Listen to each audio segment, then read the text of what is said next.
ಶ್ರೀ ಗುರುಭ್ಯೋ ನಮಃ. ಶ್ರೀಮನ್ಮಹಾಗಣಾಧಿಪತಯೇ ನಮಃ.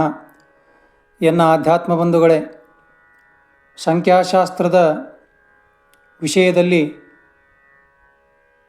ದಿನಾಂಕ 2, 11, 20 ಹಾಗೂ 29ನೇ ತಾರೀಕಿನ ದಿವಸ ಜನಿಸಿದಂತಹ ವ್ಯಕ್ತಿಗಳ ಒಂದು ವಿಶೇಷವಾಗಿರ್ತಕ್ಕಂತಹ ಲಕ್ಷಣಗಳನ್ನು ಇವತ್ತಿನ ದಿವಸ ತಿಳಿದುಕೊಳ್ಳೋಣ.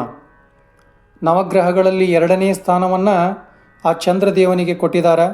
ಅಂತಹ ಚಂದ್ರದೇವನ ಒಂದು ಆಧಿಪತ್ಯಕ್ಕೆ ಒಳಪಡ್ತಕ್ಕಂಥವರು ಯಾರು ಅಂತಂದ್ರೆ, ಯಾವುದೇ ತಿಂಗಳಿನ 2, 11, 20, 29ನೇ ತಾರೀಕಿನ ದಿವಸ ಜನಿಸಿದವರು ಆ ಚಂದ್ರನ ಒಂದು ಆಧಿಪತ್ಯಕ್ಕೆ ಒಳಪಡ್ತಾರೆ.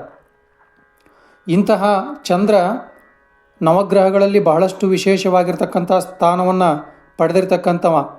ಯಾಕಂದ್ರೆ ಚಂದ್ರ ಮನಸ್ಸಿಗೆ ಕಾರಕನಾಗಿರ್ತಕ್ಕಂಥವ. ಸೂರ್ಯದೇವ ಆತ್ಮಕ್ಕೆ ಕಾರಕನಾದ್ರೆ ಚಂದ್ರ ಮನಸ್ಸಿಗೆ ಕಾರಕನಾಗಿರ್ತಕ್ಕಂಥವ. ಆದ್ದರಿಂದ ಪ್ರತಿಯೊಂದು ರಾಶಿಯ ಒಂದು ಭವಿಷ್ಯವನ್ನು ಸಹಿತ ಆ ಚಂದ್ರನ ಒಂದು ರಾಶಿಯನ್ನು ಆಧಾರವಾಗಿಟ್ಟುಕೊಂಡರ ಜ್ಯೋತಿಷ್ಯ ಶಾಸ್ತ್ರದೊಳಗೆ ಹೇಳ್ಕೊತ ಬಂದಿರ್ತಾರೆ. ಆದ್ದರಿಂದ ಇಂತಹ ಚಂದ್ರನ ಆಧಿಪತ್ಯಕ್ಕೆ ಒಳಪಡ್ತಕ್ಕಂಥವ್ರು ವ್ಯಕ್ತಿಗಳು ಹೆಂಗಿರ್ತಾರಂದ್ರೆ, ಬಹಳಷ್ಟು ಶಾಂತ ಸ್ವರೂಪದವರಾಗಿರ್ತಾರೆ, ಭಾವಜೀವಿಗಳಾಗಿರ್ತಾರೆ, ಕಲಾವಿದರು, ಶೃಂಗಾರ ಪ್ರಿಯರಾಗಿರ್ತಾರೆ. ಇವರಿಗೆ ಏನಾಗಿರ್ತದೆ ಅಂದ್ರೆ, ಶರೀರ ಬಹಳಷ್ಟು ದುರ್ಬಲವಾಗಿರ್ತತಿ. ಒಳ್ಳೆಯ ರೂಪ, ಅಂಗ ಸೌಷ್ಠವವನ್ನು ಸಹಿತ ಇವರು ಹೊಂದಿರ್ತಾರೆ. ಕೆಲವರು ಏನಾಗಿರ್ತಾರೆ ಅಂದ್ರೆ, ಬಹಳ ಕುಳ್ಳಗಿನ ವ್ಯಕ್ತಿಗಳಾಗಿರ್ತಾರೆ. ಕೆಲವರು ಸಾಮಾನ್ಯ ಎತ್ತರದವರಾಗಿರ್ತಾರೆ. ಯಾವುದೇ ಕೆಲಸಗಳನ್ನು ಮಾಡೋದ್ರೊಳಗೆ ಯಶಸ್ವಿ ಆಗದೇ ಇದ್ದರೂ ಸಹಿತ ದೊಡ್ಡ ದೊಡ್ಡ ಕನಸಿನ ಗೋಪುರಗಳನ್ನು ಕಟ್ಕೊಂಡು ಸದಾವಕಾಲ ಏನು ಮಾಡ್ತಿರ್ತಾರೆ ಅಂದ್ರೆ, ಆ ಕನಸಿನ ಲೋಕದೊಳಗೆ ವಿಹಾರ ಮಾಡ್ತಿರ್ತಾರೆ.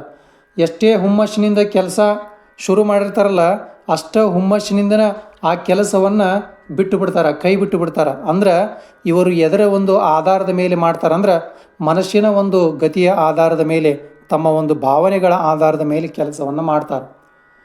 ಈ 2ನೇ ಸಂಖ್ಯೆಯವರು ಬಹಳಷ್ಟು ಚಂಚಲವಾದ ಮನಸ್ಸುಳ್ಳವರಾಗಿರ್ತಾರೆ. ಇವರ ಮನಸ್ಸು ಕ್ಷಣ ಕ್ಷಣಕ್ಕೂ ಸಹಿತ ಏನಾಗ್ತಿರ್ತದೆ ಅಂದ್ರೆ ಬದಲಾಗ್ತಾ ಇರ್ತೈತಿ. ಇವರಿಗೆ ಪ್ರಪಂಚದಲ್ಲಿರ್ತಕ್ಕಂಥ ಎಲ್ಲ ಕೆಲಸಗಳನ್ನು ಮಾಡ್ಬೇಕಂತೇಳಿ ಮುಂದೆ ಹೋಗ್ತಾರೆ. ಆದರೆ ಯಾವ ಕೆಲಸನೂ ಸಹಿತ ಪೂರ್ತಿ ಮಾಡೋದಿಲ್ಲ. ಎಷ್ಟು ವೇಗವಾಗಿ ಮುಂದೆ ಹೋಗಿರ್ತಾರಲ್ಲ, ಅಷ್ಟೇ ವೇಗವಾಗಿ ಆ ಕೆಲಸವನ್ನು ನಿಲ್ಲಿಸಿಬಿಡ್ತಾರೆ. ಇವರಿಗೆ ಎಲ್ಲರೂ ಸಹಾಯ ಮಾಡೋಕ್ಕೆ ಮುಂದೆ ಬರ್ತಾರೆ.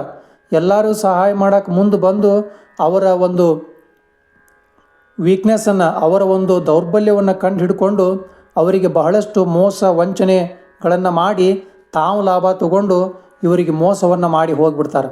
ಅಂದ್ರೆ ಈ ಚಂದ್ರನ ಒಂದು ಆಧಿಪತ್ಯದಿಂದ ಇವ್ರು ಏನಾಗ್ತಾರೆ ಅಂದರೆ, ವ್ಯಕ್ತಿಗಳು ಬೇರೆಯವರನ್ನು ಭಾಳ ಬೇಗನೆ ನಂಬಿಬಿಡ್ತಾರೆ. ಯಾಕೆ ನಂಬುತ್ತಾರೆ ಅಂತಂದ್ರೆ, ಇವರಿಗೆ ತಮ್ಮ ಮೇಲೆ ತಮಗೆ ಆತ್ಮವಿಶ್ವಾಸ ಏನಂದ್ರೆ ಬಹಳಷ್ಟು ಕಡಿಮೆ ಇರ್ತೈತಿ. ಆತ್ಮವಿಶ್ವಾಸ ಕಡಿಮೆ ಇದ್ದಿದ್ದಕ್ಕೆ ಯಾರೇ ಬಂದರೂ ಸಹಿತ ನಮಗೇನಾದರೂ ಒಳ್ಳೆಯದನ್ನು ಒಳ್ಳೆಯದನ್ನು ಮಾಡಬಹುದು ಅಂತಕ್ಕಂಥ ಒಂದು ಆತ್ಮವಿಶ್ವಾಸದಿಂದ ಏನು ಮಾಡ್ತಾರಂದ್ರೆ, ಎಲ್ಲರನ್ನ ದೌಡ ನಂಬ್ತಾರೆ. ಎಲ್ಲರೂ ಏನು ಹೇಳ್ತಾರಲ್ಲ ಅದನ್ನು ಕೇಳಿ ಬಹಳಷ್ಟು ಸಾರಿ ಏನು ಮಾಡ್ತಾರಂದ್ರೆ, ಇವರು ದುಡ್ಡಿನ ವಿಷಯದೊಳಗೆ, ಆ ಒಂದು ಯಾವುದೇ ಒಂದು ವ್ಯವಹಾರದ ವಿಷಯದೊಳಗೆ ಏನು ಮಾಡ್ತಾರಂದ್ರೆ ಬಹಳಷ್ಟು ಸಾರಿ ತೊಂದರೆಗಳನ್ನು ಅನುಭವಿಸಿದಂಥದ್ದು ಕಂಡು ಬರ್ತದೆ. ಇದಕ್ಕೆಲ್ಲ ಕಾರಣ ಏನಪ್ಪ ಅಂದ್ರೆ, ಅವರ ರಾಶಿಯ ಅಧಿಪತಿಯಾಗಿರ್ತಕ್ಕಂಥ ಚಂದ್ರ ಇದೆಲ್ಲಕ್ಕೂ ಕಾರಣ. ಅತ್ಯಂತ ಸೂಕ್ಷ್ಮ ಬುದ್ಧಿ ಇರ್ತತಿ, ಜಾಣತನ ಇರ್ತತಿ, ಆಮೇಲೆ ದೈವ ಭಕ್ತಿ ಇರ್ತತಿ, ಆಮೇಲೆ ಮಂತ್ರತಂತ್ರದಲ್ಲಿ ಇವರಿಗೆ ಭಾಳಷ್ಟು ನಂಬಿಕೆ ಇರ್ತತಿ. ಇಷ್ಟೆಲ್ಲ ಇದ್ದರೂ ಸಹಿತ ಅಷ್ಟ ಭಯದಿಂದ ಇವ್ರು ಏನು ಮಾಡ್ತಿರ್ತಾರೆ ಅಂದ್ರೆ, ತಮ್ಮ ಒಂದು ಜೀವನವನ್ನು ನಡೆಸ್ತಿರ್ತಾರೆ. ವೈವಾಹಿಕ ಜೀವನದೊಳಗೆ ಇವರಿಗೆ ಹೊಂದ್ಕೊಳ್ತಕ್ಕಂಥ ಸಂಖ್ಯೆ ಇರಲಿರ್ತಕ್ಕಂಥ ಮಡದಿ ಬಂದ್ರೆ ಇವರ ಜೀವನ ಭಾಳಷ್ಟು ಸುಂದರವಾಗಿರ್ತೈತಿ. ಅದರ ವಿರುದ್ಧವಾಗಿರ್ತಕ್ಕಂಥ ಸಂಖ್ಯೆಗಳಲ್ಲಿ ಇರ್ತಕ್ಕಂಥ ಹೆಣ್ಣೇನಾದರೂ ಇವರ ಒಂದು ಮಡದಿಯಾಗಿ ಬಂದುಬಿಟ್ರೆ ಇವರ ಜೀವನ ಮತೋಟ ಅಲ್ಲೋಲ ಕಲ್ಲೋಲವಾಗ್ತತಿ.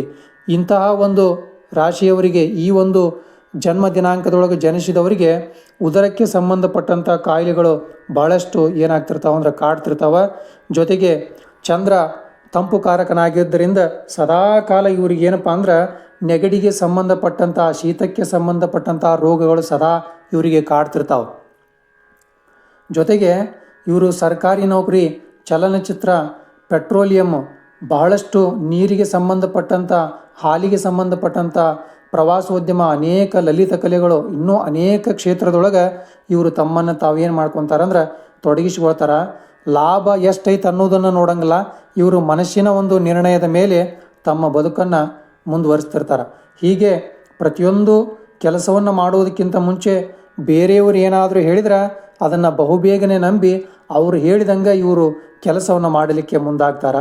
ಆದ್ದರಿಂದ ಇವ್ರು ಏನು ಮಾಡ್ಬೇಕಂದ್ರೆ ಜೀವನದೊಳಗೆ ಯಾರಿಂದಲೂ ಸಹಿತ ಮೋಸ ವಂಚನೆ ಆಗಬಾರ್ದಂತಂದ್ರೆ ಇವರು ದುರ್ಗಾದೇವಿಯನ್ನು, ಆಮೇಲೆ ಪ್ರತಿ ಹುಣ್ಣಿಮೆಯ ದಿವಸ ಆ ದುರ್ಗಾದೇವಿಯ ಸ್ತೋತ್ರವನ್ನು ಮಾಡಿ ಆ ತಾಯಿ ಜಗನ್ಮಾತೆಯ ಒಂದು ಕರುಣೆಯನ್ನು ಪಡೆದ್ರಪ್ಪ ಅಂತಂದ್ರೆ ಇವರ ಜೀವನದೊಳಗೆ ಬಹಳಷ್ಟು ಯಶಸ್ಸಿನ ಒಂದು ಉತ್ತುಂಗಕ್ಕೆ ಏರುವುದ್ರೊಳಗೆ ಎರಡು ಮಾತಿಲ್ಲ ಅಂತಕ್ಕಂಥದ್ದು ಈ ಒಂದು ಸಂಖ್ಯಾಶಾಸ್ತ್ರದೊಳಗೆ ಬರುವಂಥದ್ದಾಗಿದೆ.